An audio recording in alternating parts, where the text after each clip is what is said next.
एक वादा, एक प्यार और एक कुर्बानी जो जिंदगी भर आपको याद रहे।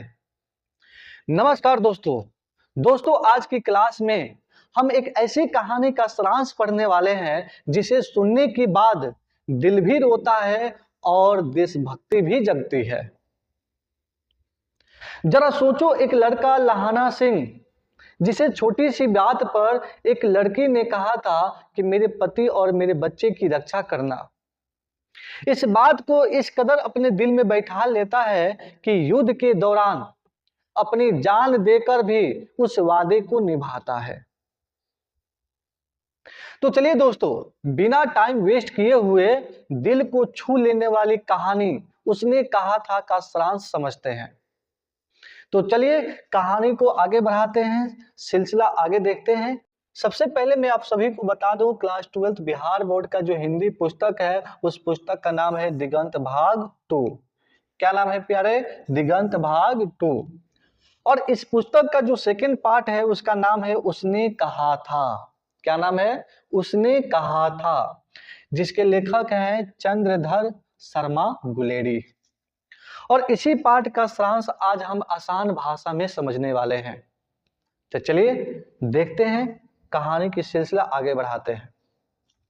लेकिन हाँ, सबसे पहले हम काम करते हैं, लेखक के परिचय जान लेते हैं, थोड़ा बहुत इनके बारे में इंफॉर्मेशन देख लेते हैं। ठीक इसके बाद हम इस पाठ का सारांश समझने का प्रयास करेंगे। ठीक, तो देखिए, उसने कहा था का जो लेखक है उनका नाम है चंद्रधर शर्मा गुलेरी, जिनका जन्म जो है 7 जुलाई 1883 ईस्वी को हुआ था और इनका निधन जो है 12 सितंबर 1922 ईस्वी को हुआ था। जन्म स्थान की बात करें तो इनका जन्म जो है जयपुर राजस्थान में हुआ था। यानी जयपुर कहाँ पड़ता है प्यारे? राजस्थान में। मूल निवास की बात करें तो गुलेर नामक ग्राम, जिला कंगरा, हिमाचल प्रदेश। इन्होंने कुछ रचनाएं भी रची हैं, जैसे कि कहानियां लिखी हैं, जिसमें दिया हुआ है सुखमय जीवन, बुद्धू का कांटा, उसने कहा था। कुछ निबंध भी लिखे हैं, जैसे कछुआ धर्म, मारेसी मुहिम, कुठुआ और पुरानी हिंदी, भारतवर्ष, डिंगल, संस्कृत की टिपरारी और देवनान प्रिय आदि। ये तमाम जो है इनकी रचनाएं हैं। ठीक है, इनमें से कुछ निबंध भी हैं। तो चलिए, ये रहा विद्यार्थी लेखक का परिचय और आइए देखते हैं इस पाठ का सारांश। सभी विद्यार्थी ध्यान से सुनिएगा और समझने का प्रयास कीजिएगा। ठीक है, चलिए। दिया है कि उसने कहा था शीर्षक कहानी चंद्रधर शर्मा गुलेरी द्वारा लिखी गई एक अमर रचना है। क्या है दोस्तों? एक अमर रचना है, जिसकी शुरुआत अमृतसर के भीड़ भरे बाजार से शुरू होती है, जहां 12 वर्ष का लड़का एक 8 वर्ष की लड़की को तांगे के नीचे से आने से बचाता है। लड़का लड़की से पूछता है कि क्या तेरी मंगनी हो गई? इस पर लड़की धत कहकर भाग जाती है। दोनों बाजार में अक्सर कभी सब्जी वाले तो कभी दूध वाले के यहाँ मिलते और लड़का बार बार उससे यही प्रश्न पूछता। यानी ये कहानी शुरुआत होती है एक भीड़ भरे बाजार से, जहां एक लड़का 12 वर्ष का है और वही एक लड़की जो है वो 8 वर्ष की है। जो लड़की 8 वर्ष की है किसी तांगे के नीचे आ जाती है और वही जो 12 वर्ष का लड़का है उस लड़की को तांगे से बचाता है। इस प्रकार से ये कहानी शुरू होती है। ठीक है, लेकिन ये कहानी शुरू होते होते लड़का जो है लड़की से पूछता है कि क्या तेरी कुर्माई हो गई है? क्या तुम्हारी मंगनी हो गई है? ये लड़की जो है ये सुनकर क्या हो जाती है? शर्मा जाती है और धत कहकर भाग जाती है। फिर कहानी में क्या होता है कि अलग अलग समय पर अलग अलग दुकानों पर सब्जी वाले के यहाँ, कहीं दूध वाले के यहाँ ये अक्सर मिला करते हैं। इस प्रकार से ये कहानी शुरू होती है। आगे सुनिए। कुछ समय बाद जब लड़का पुनः उस लड़की से पूछता है, वह कहती है कि हाँ, मेरी कुर्माई यानी मंगनी हो गई। इस बात से लड़का उदास हो जाता है। दोनों लड़का लड़की का मिलना बाजार में ये जारी रहता है। लड़का जो है फिर से वही बात दोहराता है कि क्या तुम्हारी मंगनी हो गई है? क्या तुम्हारी कुर्माई हो गई है? अब की बार जो लड़की है ये कहती है कि हाँ हो गई है। यह बात सुनकर लड़का क्या होता है? उदास हो जाता है। इस प्रकार से ये कहानी शुरू होती है। चलिए, इस घटना के बाद वह लड़का सेना में भर्ती होता है और अंग्रेजों की ओर से फ्रांस में लड़ने जाता है। सेना में सूबेदार हजारा सिंह, जमींदार लाहाना सिंह, वजीरा सिंह और बोधा सिंह के बीच प्रेम, शौर्य और मस्ती की चर्चाएं चलती है। सेना में विद्यार्थी ये भर्ती हो जाता है लड़का, और वहां पर उनके कुछ दोस्त बन जाते हैं, जैसे नाम दिया हुआ है सूबेदार हजारा सिंह, जमींदार लाहाना सिंह, वजीरा सिंह और बोधा सिंह।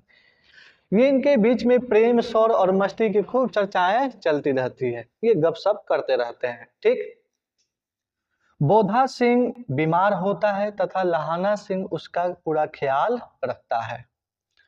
आगे सुनिए।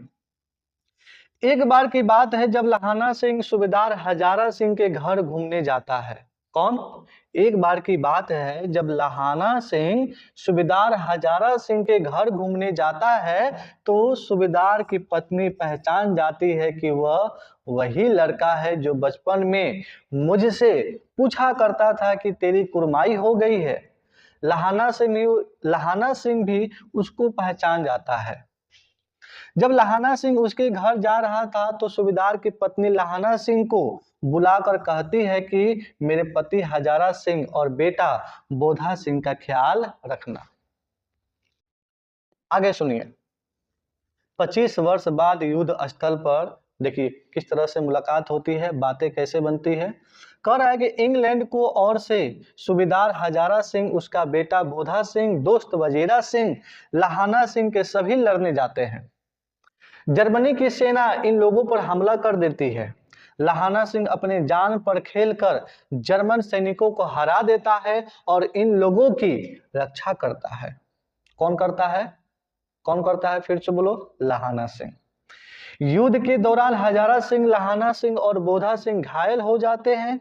जब एम्बुलेंस इन लोगों को लेने आती है तो एम्बुलेंस में जगह कम होने के कारण घायल होने के बावजूद लाहाना सिंह, बोधा सिंह और हजारा सिंह को बैठा देता है और सूबेदार हजारा सिंह से कहता है कि सूबेदारनी से कह देना कि उसने जो कहा था कर दिया। अगली सुबह अखबार में लोग पढ़ते हैं कि सिख राइफल जमींदार हजारा सिंह घावों से मर गया। याद है विद्यार्थी, बचपन में मिला वही लड़का था जिसका नाम था लाहाना सिंह, और उस वादे को वो पूरा करता है। देख रहे हैं ना। आगे सुनिए कहानी। वहां सूबेदारनी ने उसे एकांत में बुलाकर कहा था कि मेरे पति और बेटा बोधा का ख्याल रखना। यह सूबेदारनी बचपन में अमृतसर में मिली वही लड़की थी। लाहाना सिंह सूबेदारनी के प्यार को दुनिया से बचाकर अपने हृदय में समेटे रखा और युद्ध में अपने प्राणों की बलि देकर भी हजारा सिंह और बोधा सिंह की रक्षा की। ये छोटा मोटा जो है ना, ये सारांश है, छोटा मोटा कहानी का एक सारांश, संक्षेपण। कभी मौका मिले विद्यार्थी तो आप कभी पूरी किताब को पढ़ने का प्रयास कीजिएगा, तब आपको पता चलेगा कि ये कहानी कितना रोचक है। खैर, हम बात कर रहे हैं सिर्फ और सिर्फ एग्जाम व्यू से, जहां पर ये परीक्षा में पूछता है कि उसने कहा था का पाठ का सारांश लिखे। तो इस पाठ का सारांश जो हमने पढ़ाया, आपको बताने का जो प्रयास किया, इस कहानी को, इस सारांश को अपने कॉपी में नोट कर लेना है। 2-3 दफा इसको पढ़ लेना है और 2-3 दफा पढ़ने के बाद मुझे लगता है कि शायद आपको याद हो जाएगा। तो पूरी तैयारी के साथ पेपर देने जाना है। ठीक, तो बस आज के लिए इतना ही। फिर मिलेंगे नए वीडियो में नए उमंग के साथ। तब तक के लिए आप सभी को प्यार भरा नमस्कार।